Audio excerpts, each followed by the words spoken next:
What's going on, vinyl community? Welcome to another Sunboxing with the Record Spinner, the first Sunboxing of 2026. And in today's episode, I am going to be doing an unboxing of the Dream Theater Volume 3 10 LP vinyl box set. At last, the trifecta, the trilogy, has reached its conclusion. So, over the last year and a half, Rhino has been doing a fantastic job reissuing the Dream Theater catalog back onto vinyl. And it's been much warranted because their stuff for a long time was not easy to come by on vinyl, especially for a respectable price. Because I remember at one point, the music on vinyl reissues that came out 10 odd years ago were fetching upwards to 3 figures, which is absolutely insane. So Rhino has been doing these limited edition box sets. The previous two, volumes 1 and 2, I have unboxed on this channel and reviewed on trackingangle.com. And then they've also done some individual pressings on clear vinyl for October.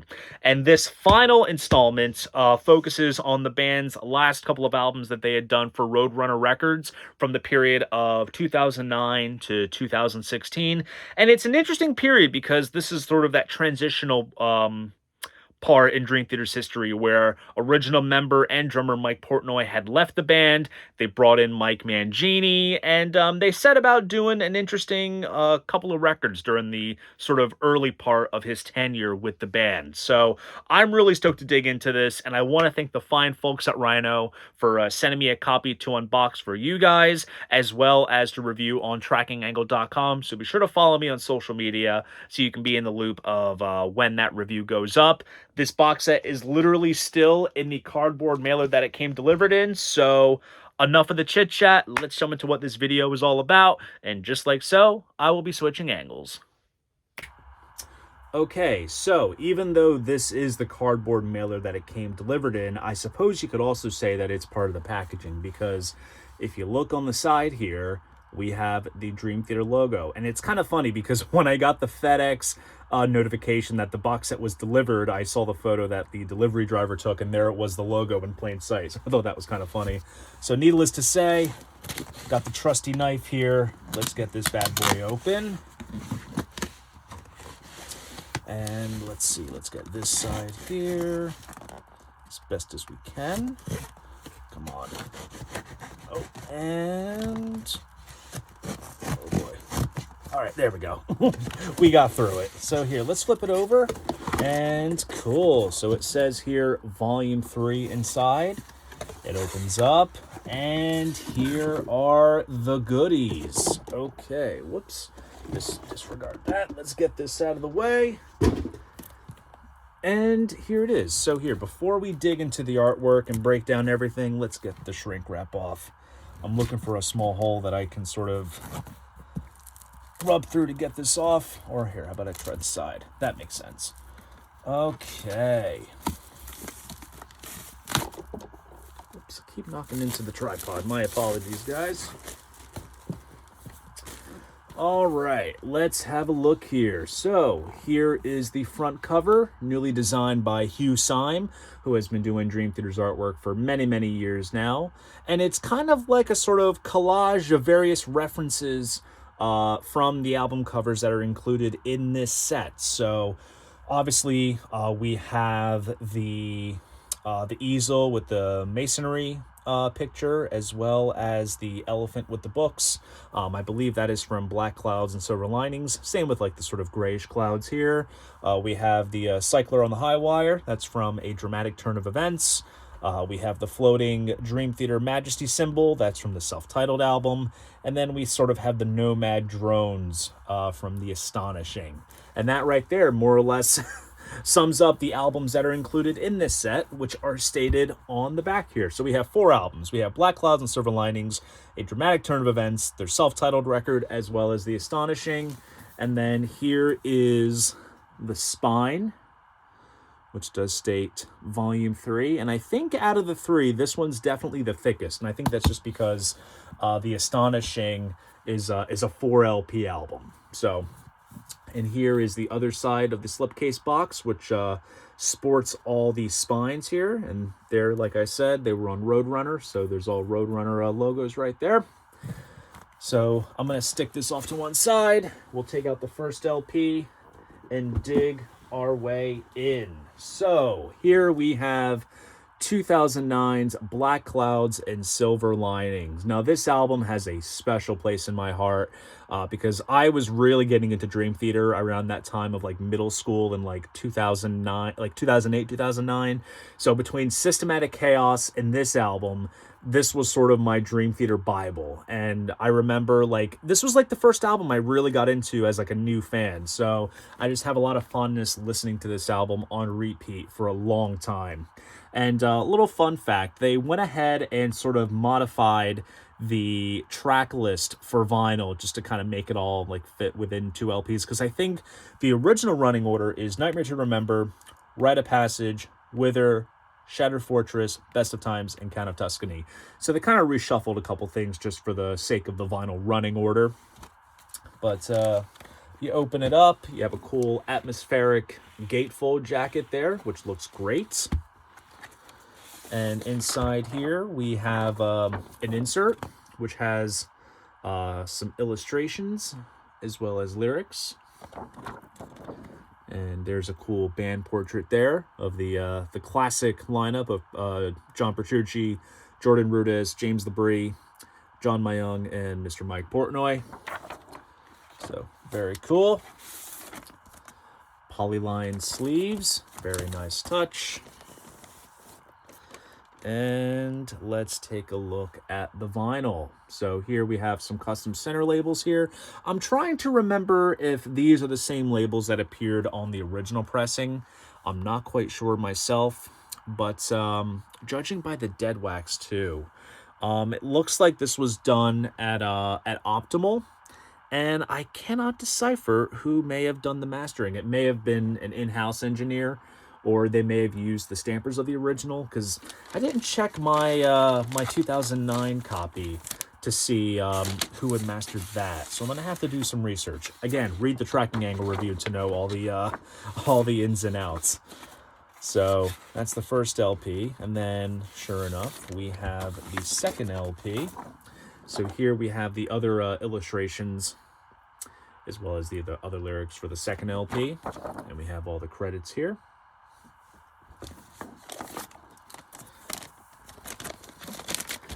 And let's take this one out. Overall, the pressings themselves are very nice. Standard weight vinyl, but you know, no visual imperfections that I can see on my end. But definitely curious as to if they remastered these or just recycled the old parts. Because I believe the Volume 1 box had just reused the music on vinyl stampers, and then Ryan K. Smith had remastered the albums in Volume 2, so I'm kind of curious as to what they did with this. It's kind of a mishmash. So next up, we have 2011's A Dramatic Turn of Events. So at this point, Mike Portnoy had left the band, Mike Mangini comes in. Again, I have a lot of fondness for this record. I was knee-deep into Dream Theater at this point, and also this album came out on my birthday back in 2011. So, you know, what better way to celebrate your birthday than to get a new Dream Theater album? So, again, this is another one I have a lot of fondness for. On the Backs of Angels is great. Build Me Up, Break Me Down. Bridges in the Sky is awesome. I mean, I would say this is probably the best Mangini era album for numerous reasons. It's just a really solid listen. And then we open it up. We have some cool artwork here. Then inside, we have illustrations as well as photos. You kind of get the general... This is sort of like a pattern that you see. And again, you might see this on some of like the recent Rush albums, because Hugh Syme did all the artwork for those, where you have the lyrics laid out similarly along with accompanying artwork. You know, it's kind of a pattern. And then here's a picture of the band with the Empire State Building in the background there. Subtle nod to their hometown of Long Island, New York. And here's the vinyl. Some nice custom labels there. And again, just by looking, I believe these are perhaps fresh cuts done at Optimal. I'll have to do some research. But overall looks very great. This I actually do have a copy of in my collection, and it does add up. All the artwork is faithfully replicated. I think if maybe the only difference is these lyric inserts may have been printed inners. That's the only thing. But you know what? It's also a major step up to get nice polylined inners for the vinyl.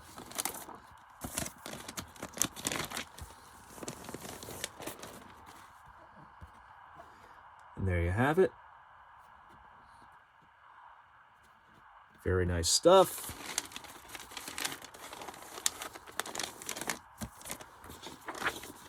All right, put this back, and then we'll dig our way into the next album. And next up, we have the self-titled album. This came out in 2013. Again, I think this came out around like August, September. I remember starting my junior year of high school when this album came out. So I do have a lot of fondness for it. And on this record, it's kind of interesting.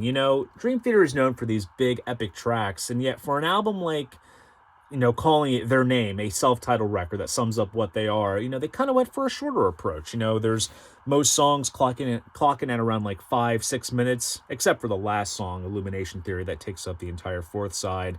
But False Awakening Suite is a great brief instrumental that opens up the record. Enemy Inside, The Looking Glass, if you want a great Rush pastiche, that is the song to listen to. Along for the Ride is great, and like I said, Illumination Theory is great. Open this up. Nice gatefold, very nice and vibrant. I'm trying to think on my original copy, this symbol may have had like a slight spot varnish embossed kind of look. I'm not quite sure. I'll have to double check. Again, read the review. It'll go up sometime in January, I promise you that. So here we have the lyrics again, as well as some illustrations, which is great.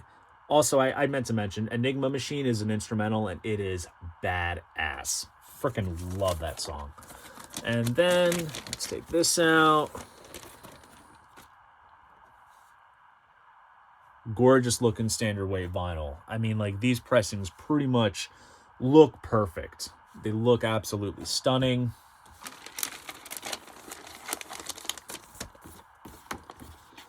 And we'll put this back.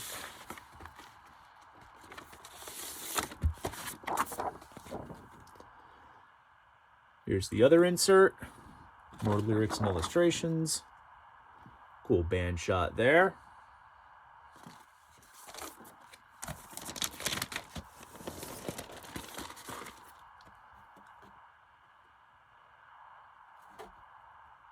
Very nice stuff here. Gorgeous, gorgeous looking. So we'll put this back, and then we have one more album to get through, but let's just say it's gonna be a hefty one. let's dig our way in. So I'm curious to see as to what they did. So here we have the Astonishing. And what they did was they packaged it as Acts 1 and Acts 2, because I believe the original pressing, which I don't own in my collection, it came in a box and it had the original Astonishing cover. We're going to see if it's referenced in this box. But yeah, it's interesting how they decided to do it. So this is Act 1. And you know what, to be honest with you, like, this album, so the Astonishing came out in 2016. They filled up 2 CDs worth of music. And so, to think about, sitting down and listening to 4 LPs, from top to bottom, that's a very arduous task, just to really discipline yourself to sit down. So personally, I think breaking it up into Act 1 and Act 2 is kind of the healthier paced approach, I think. Now, if they are going to release them like this individually as Act 1 and 2, I'm not quite sure. But here we have the lyrics here, and it's kind of in white over top of this sort of fantasy-esque kind of artwork here. So this is interesting. Here we go. So then we have some printed inners that have the characters of that are referenced in this album. So The Astonishing is a concept album that kind of tells the story about a sort of world, a society where music is outlawed, and there's this hero that, you know, has the gift of music. Very much kind of in the lines of, you know, like Rush 2112 or Lord of the Rings. You know, it kind of follows some of those sort of narrative tropes. So if you're into that kind of thing, you'll appreciate this album. And I actually had the honor of seeing this tour with my dad, and we actually saw it at a Radio City Music Hall in New York.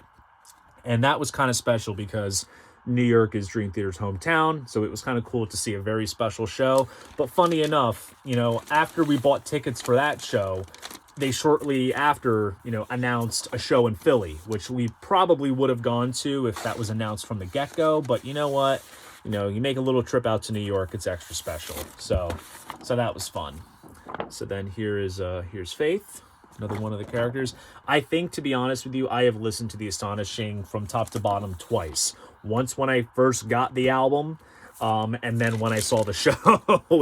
It's not one that I personally go back to often. It's definitely, you know, if you want like a very sort of proggy, you know, sort of, I don't want to say lightweight concept album, this is the album to go to. It, you know, it does have some muscle in places, but not too much. But nonetheless, you know, I appreciate its ambition and its scale. It's, God, again, like I said, 4 LPs. You know, I might have to either just do Act 1 and 2 when I can, or if I dare to do a marathon to go through all of them. So that's Act 1. And then we have Act 2. So here's the back here with the track list, and we also have all the credits. Opens up.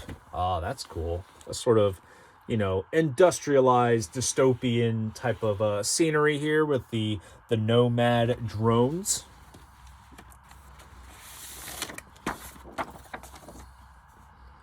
And here's Darius, Empress Arabelle.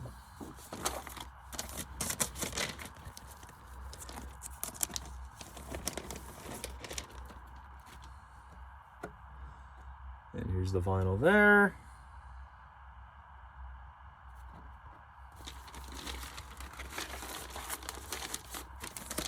Oops.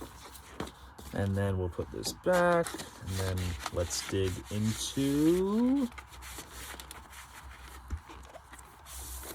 the second LP. So there's Xander. And there's Evangeline. I think too, when you listen to the record and you listen to like, and you read the lyrics, there's like sort of annotations as to, you know, which character is, you know, singing and going off on a certain point. So it kind of makes the narrative a bit easier to dig into. But real quick, before I do wrap this up, I do want to mention, as much as as it appears that I might be dogging The Astonishing, you know, it is a solid record. I will point out some of the musical highlights. Yeah, let me just put this back, and then I'll showcase the back cover of the first LP. Come on, put this back in there. There we go. So let's see. Let's take a look at Act 1. So Act 1 has, let's see, Dystopian Overture. This just kind of works in themes that are, you know, referenced throughout the record, which is great. The Gift of Music is a great opener. 3 Days is a fun, sort of dynamic kind of tune. Same with Lord Nefarious. Ravenskill as well. And then, let's see, A New Beginning on Act 2 is freaking phenomenal. Actually, wait a second. I just noticed something. Take a look at this. Act 2, and I know this to be true because I know this album a little bit. Act 2 doesn't start till side 6. So this is basically Act 1 and Act 1 plus Act 2. Interesting. Anyways, Moment of Betrayal is great. Begin Again is a lovely sort of ballad. Same with Path That Divides, Losing Faith. Our New World is freaking phenomenal. I wish that they would bring that song back into the set. It's so good. And then it wraps up with the title track. It's definitely ambitious, but nonetheless, it's been a long time since I've last listened to all these Dream Theater albums, so it'll be fun to relive some youth and re-listen to these.